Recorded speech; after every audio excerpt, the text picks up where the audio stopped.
Hello বন্ধুরা, আগামী নির্বাচনে কত ভাগ মানুষ আওয়ামী লীগকে ভোট দেবে বেরিয়ে এলো সেই আসল তথ্যটি। সম্পূর্ণ নিরপেক্ষ জরিপের মাধ্যমে উঠে আসে এই তথ্য। পাশাপাশি বিএনপি, জামায়াত ইসলামী, জাতীয় পার্টি বা বৈষম্য বিরোধী আন্দোলনকারীরা কে কত ভাগ মানুষের ভোট পাবে সেই তথ্যটিও জানাবো এই ভিডিওর মাধ্যমে। যদিও বৈষম্য বিরোধী আন্দোলনকারীরা এখনো কোনো রাজনৈতিক দল গঠন করেনি, তবে ধারণা করা হচ্ছে রাজনৈতিক দল গঠন করবে তারাও। বাংলাদেশের সংসদে ৩০০টি আসনের বিপরীতে ভোটার আছে প্রায় ১২ কোটি ভোটারকে ৩০০ দিয়ে ভাগ করলেও প্রায় প্রতিটি আসনে ৪ লক্ষের মতো ভোটার রয়েছে। জনসংখ্যার ভিত্তিতেই সংসদীয় আসনের সীমানা নির্ধারণ করা হয়। সেক্ষেত্রে কোনো একজন সংসদ সদস্য প্রার্থীকে নির্বাচিত হতে হলে কমপক্ষে প্রায় ২ লক্ষ ভোটারের ভোট পেতে হবে বা এর কাছাকাছি পরিমাণ ভোট পেতে হবে। এক্ষেত্রে বাংলাদেশের অল্প কিছু রাজনৈতিক দলই রয়েছে যাদের কোনো একটি সংসদীয় আসনে এত বিশাল পরিমাণ ভোটার রয়েছে। বাংলাদেশের অনেকগুলো রাজনৈতিক দল রয়েছে যাদের কর্মীর সংখ্যার চেয়ে ভোটারের সংখ্যা অনেক কম। সেসব রাজনৈতিক দলগুলোকে প্রায় সকল জরিপেই হিসাবের বাইরে রাখা হয়। তবে আজকে এমন কিছু জরিপ দেখাবো যে জরিপের মাধ্যমে আপনি স্পষ্ট বুঝতে পারবেন সুষ্ঠু নির্বাচন হলে কোন দল কত ভাগ মানুষের ভোট পাবে।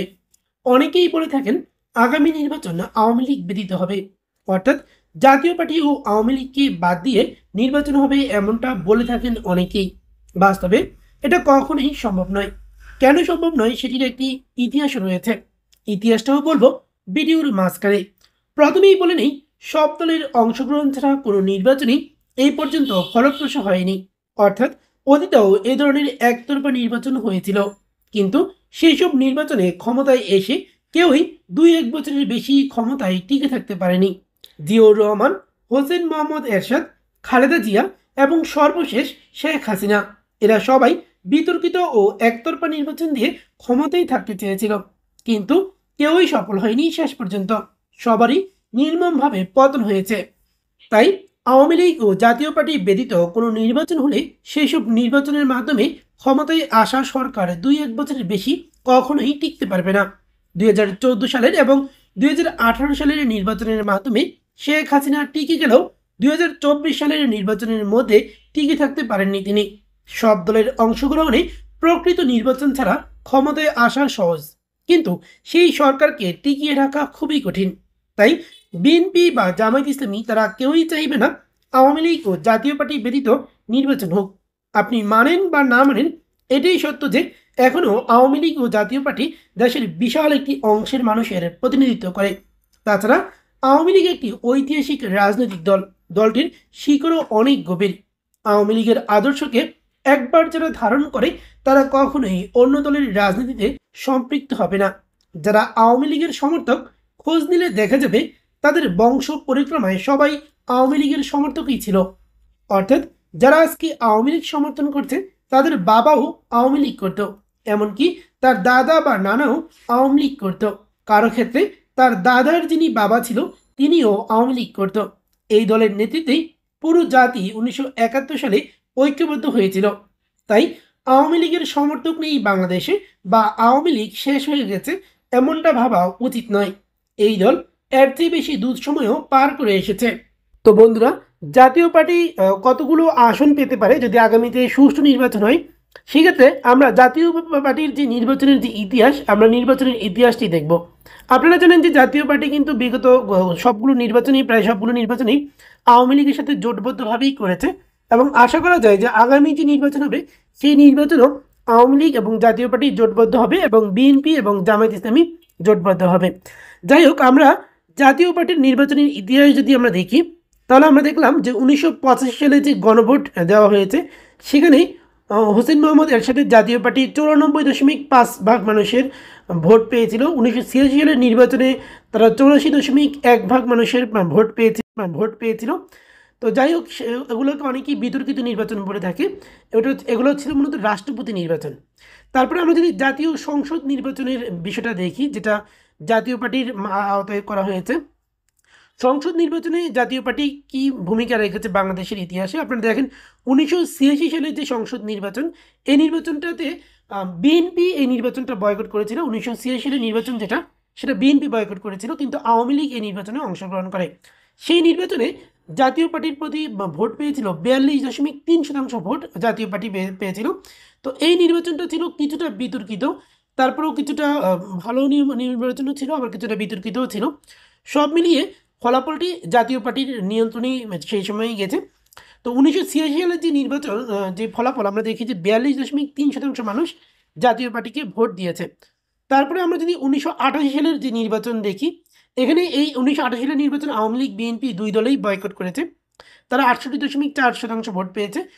তারপর 1991 সালের যে নির্বাচন, সেই নির্বাচনে জাতীয় পার্টির যে সেই নির্বাচনের মাধ্যমে জাতীয় পার্টির পতন হয়েছিল, সেই নির্বাচনে কিন্তু জাতীয় পার্টি মোট ভোট পেয়েছিল 40,63,537টি, যেটি ছিল মোট ভোটের 11.9%। তারপরে 96 সালের নির্বাচনে আপনারা দেখেন যে তারা প্রায় 69 লক্ষ, মানে প্রায় 7 কোটির মতো ভোট তারা পেয়েছিল এবং মোট ভোটের 16.4% ভোট তারা পায়। 2001 সালের নির্বাচনে 7.22% ভোট পায়।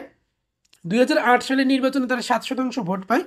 2014 সালে তারা 11.31% ভোট পায় এবং 2018 সালের নির্বাচনগুলো ছিল বিতর্কিত। 2014 সালের নির্বাচন বিতর্কিত, কিন্তু 2008 সালের যে সর্বশেষ নির্বাচন আমরা দেখলাম সেখানে 7% ভোট তারা পায়। অর্থাৎ আপনারা দেখতে পাচ্ছেন যে ইতিহাস কিন্তু বলে যে জাতীয় পার্টির যে একটি 7 থেকে 8% ভোট আছে। তো এখনও যদি সবচেয়ে খারাপও হয় তারপরেও কিন্তু তারা 5-6% ভোট মিনিমাম পাবে। তাহলে চলুন এবার আমরা দেখে নিই যে জামায়াত ইসলামী কীরকম ভোট পেতে পারে। জামায়াত ইসলামীর আমরা নির্বাচনী ইতিহাস যদি দেখি, জামায়াত ইসলামী স্বাধীনতার পরে জামায়াত ইসলামীকে নিষিদ্ধ করা হয় স্বাধীন বাংলাদেশে। তারপরে বঙ্গবন্ধুর মৃত্যুর পর 1979 সালে জিয়াউর রহমান ক্ষমতায় এসে জামায়াত ইসলামীর রাজনীতিকে আবার সুযোগ করে দেয়। তো 1979 সালেই প্রথম তারা নির্বাচন করে। সেই নির্বাচনে জামায়াত ইসলামীর 6 জন প্রার্থী জয়ী হয়েছিল, অর্থাৎ তারা বাংলাদেশের যেই রাজনীতি করার যে সুযোগ পেয়েছিল 1979 সালে, সেই সুযোগ পাওয়ার পরেই প্রথম যে নির্বাচন, সেই নির্বাচনে 6 জন প্রার্থী তাদের জয়ী হয়। তারপরে তারা 86 সালের নির্বাচনটি করেছিল, সেই নির্বাচনে আওয়ামী লীগ অংশগ্রহণ করেছে, সেই নির্বাচনে বিএনপি বয়কট করেছিল। তো সেই নির্বাচনটিতে তারা 10টি আসনে জয়লাভ করে এবং পরবর্তীতে আমরা দেখলাম যে 1991 সালের যে নির্বাচন, সেই নির্বাচনে জামায়াত ইসলামীর মনোনীত প্রার্থীরা 35টি আসনে প্রতিদ্বন্দ্বিতা করে, তার মধ্যে 18টি আসনেই বিজয়ী হয়। অর্থাৎ প্রায় অর্ধেকের মতো আসনে কিন্তু তারা জয়ী হয়েছিল এবং বাকি অর্ধেকে পরাজিত হয়েছিল। 91 সালের নির্বাচনে তারা 18টি আসনে জয়লাভ করে। অন্যদিকে 1996 সালের যে নির্বাচন, সেটাতে তারা চতুর্থ অবস্থানে, তারা 3টি আসনে সেই সময় পায়, 3টি সংসদীয় আসন। 2001 সালের নির্বাচনে তারা পেয়েছিল 17টি আসন এবং 2008 সালে তারা একেবারেই খুবই খারাপ নির্বাচন করে, সেটা হচ্ছে তারা 2টি আসন মাত্র পায় 4 দলীয় জোটের অধীনে। তো তাদের এখানে আমরা জামায়াত ইসলামীর বর্তমানে যে জনপ্রিয়তা রয়েছে বা ইসলামিক দলগুলোর মধ্যে জামায়াত ইসলামী সবচেয়ে বেশি জনপ্রিয়। তো তারা যেই কতগুলো আসন পেতে পারে সেটা হচ্ছে তাদের যে জনসমর্থন সেটা 4 থেকে 5%-এর মতো হতে পারে। তো বা বর্তমানে যদি তাদের জনপ্রিয়তা বাড়ে সেটা সর্বোচ্চ 7-8%-এ যেতে পারে, কারণ জামায়াত ইসলামীর 7-8% মানুষের ভোট পাওয়ার রেকর্ড তাদের রয়েছে। তো বর্তমানে প্রেক্ষাপটেও তারা 7-8%-এর মতো ভোট পেতে পারে। তো তারপরে আমরা এবার দেখব যে বিএনপির কীরকম জনপ্রিয়তা রয়েছে, কত ভাগ ভোট বিএনপি পেতে পারে। তাহলে চলুন আমরা বিএনপির যে নির্বাচনী ইতিহাসটা দেখি। বিএনপিও আসলে ওই একই কাজ করেছে। 1977 সালে জিয়াউর রহমান গণভোট দিয়েছিল, যেটাতে 98.9% মানুষই তার পক্ষে ভোট দিয়েছিল, অর্থাৎ এগুলো হচ্ছে অনেকটাই ভুয়া নির্বাচন বলা যায়। 1978 সালের নির্বাচন, সেটাগুলো হচ্ছে রাষ্ট্রপতি নির্বাচন, হ্যাঁ ভোট না ভোট। তারপর 1981 সালের নির্বাচন আব্দুস সাত্তারকে নির্বাচিত হয়েছিল, তো এগুলো হচ্ছে হ্যাঁ ভোট না ভোটের নির্বাচন। তারপরে যদি আমরা দেখি জাতীয় সংসদ নির্বাচনে কি করেছে বিএনপি, সেটা হচ্ছে জাতীয় সংসদ নির্বাচন, যেটা দ্বিতীয় সংসদ নির্বাচন বাংলাদেশে যেটা হয়েছিল, তো সেই নির্বাচনেও আওয়ামী লীগ অংশগ্রহণ করেছিল। সেই নির্বাচনে আওয়ামী লীগই ছিল বিরোধী দল। তো সেখানে জিয়াউর রহমান ভোট পেয়েছিল 41.2% এবং আসন পেয়েছিল 260টি। তারপর তৃতীয় এবং চতুর্থ নির্বাচন যেটা 1986 এবং 28 সালে এরশাদ করেছিলেন, সেই নির্বাচন বিএনপি বয়কট করে। তারপরে আমরা দেখি পঞ্চম জাতীয় সংসদ নির্বাচনে, যেটা 1991 সালে হয়েছিল, সেই নির্বাচনে বিএনপি 30.4% মানুষের ভোট পায়। তো তারপরে 140টি আসন পায়। অন্যদিকে ষষ্ঠ জাতীয় সংসদ নির্বাচন ছিল ভুয়া, ওই নির্বাচনে বিএনপি সব ভোট বিএনপি পায়, কারণ ওই নির্বাচনে বিএনপি ব্যতীত আর কোনো দল অংশগ্রহণ করেনি। ওটা 2-3 মাসের মতো টিকেছে, তারপরে হচ্ছে এটা শেষ। অর্থাৎ ভুয়া নির্বাচন করে বা বিরোধী দল ব্যতীত নির্বাচন করে কোনো সরকারই কিন্তু টিকে থাকতে পারেনি। যেটা 1986 সালে এরশাদের নির্বাচন টিকেনি, 1988 সালেও এরশাদের নির্বাচন টিকেনি। তারপর দ্বিতীয় সংসদ নির্বাচন জিয়াউর রহমান যেটা করেছিলেন 1979 সালে, সেই সংসদেও কিন্তু জিয়াউর রহমানও ক্ষমতায় থাকতে পারেনি। তারপরে আমরা দেখলাম পঞ্চম জাতীয় সংসদ নির্বাচনই, যেটা সব দলের অংশগ্রহণই ছিল এবং সেই সংসদটা টেকসইও ছিল। তারপরে ষষ্ঠ জাতীয় সংসদ নির্বাচন আপনারা দেখতে পাচ্ছেন যে 300টার মধ্যে 300টাই বিএনপিরাই পেয়েছিল। তো সেই নির্বাচন 2-2.5 মাসের বেশি টিকেনি। তো এই ধরনের যদি একতরফা ইলেকশন করে সেগুলো যদি টিকে না, তার প্রমাণ হচ্ছে এগুলো। তারপরে সপ্তম জাতীয় সংসদ নির্বাচন যেটা করেছিলেন, সেই নির্বাচনে 33.6% ভোট পায় বিএনপি, যেটা হচ্ছে যেটা ছিল 1996 সালের নির্বাচনে, যে নির্বাচনে হেরে গিয়েছিল। তারপরে যদি আমরা দেখি অষ্টম জাতীয় সংসদে বিএনপি ভোট পায় 41.4% ভোট। নবম জাতীয় সংসদ নির্বাচনে ভোট পায় 33.2% ভোট। তো এই যে নির্বাচন এবং 11তম যে সংসদ নির্বাচন, সেখানে মাত্র 9% ভোট, যেটা ছিল একটু বিতর্কিত নির্বাচন। তো আমরা যদি দেখি যে বিএনপির কিন্তু সর্বোচ্চ ভোট পেয়েছিল 41%, সেটা হচ্ছে অষ্টম জাতীয় সংসদ 2001 সালের নির্বাচনে। বিএনপির ইতিহাসে কিন্তু এর চেয়ে বেশি ভোট পাওয়ার রেকর্ড নেই। বরং বিএনপির ভোট আপনারা যদি দেখেন, দ্বিতীয় সংসদে 41% ছিল, পঞ্চম সংসদে তাদের ভোট আরও কমে যায়, 30% নেমে আসে।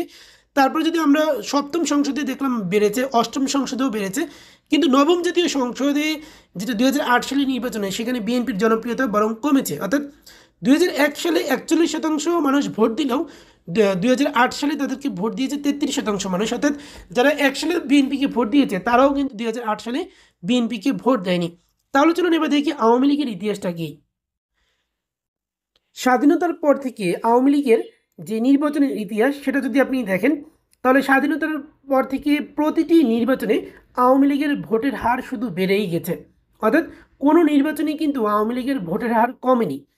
যেটা আমি আপনাদেরকে দেখাচ্ছি যে যেটা দ্বিতীয় জাতীয় সংসদ নির্বাচন, যেটা 1979 সালে হয়েছিল, সেই নির্বাচন জিয়াউর রহমানের শাসনামলেই নির্বাচনটা হয়েছিল। জিয়াউর রহমান ক্ষমতায় থেকে এই নির্বাচনটি দিয়েছিল। তো স্বাভাবিকভাবেই তিনি ক্ষমতায় ছিলেন, তার দল জিতবে।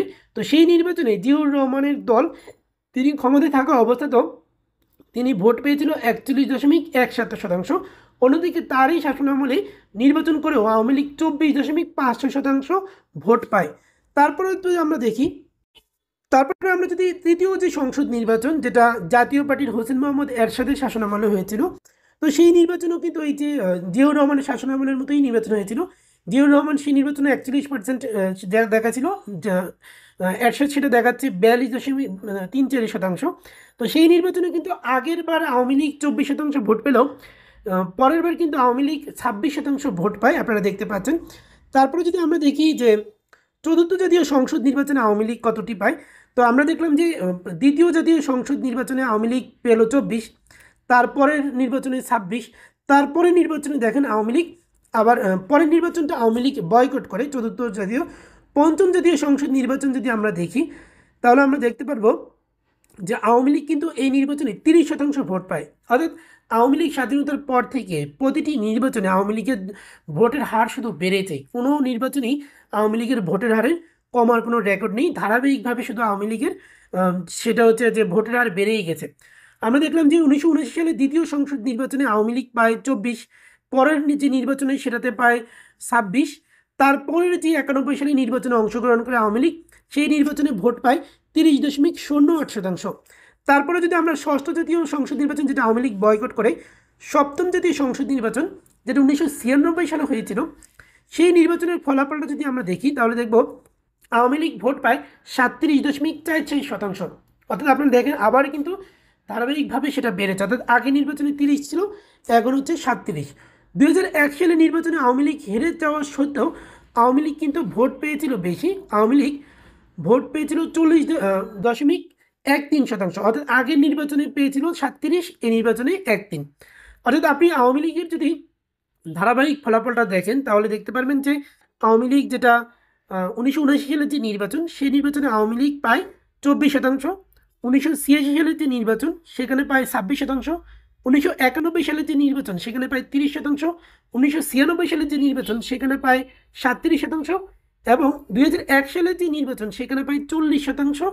তো এভাবে আওয়ামী লীগ কিন্তু ধারাবাহিকভাবে আওয়ামী লীগের যে তাদের যে ফলাফল হচ্ছে ধারাবাহিকভাবে কিন্তু বৃদ্ধি হয়েছে। এবং 2008 সালের যে নির্বাচন সেই নির্বাচনের ফলাফল যদি আমরা দেখি সেখানে আওয়ামী লীগ পেয়েছিল 48% ভোট, অর্থাৎ আগে 40, এখন 48% ভোট।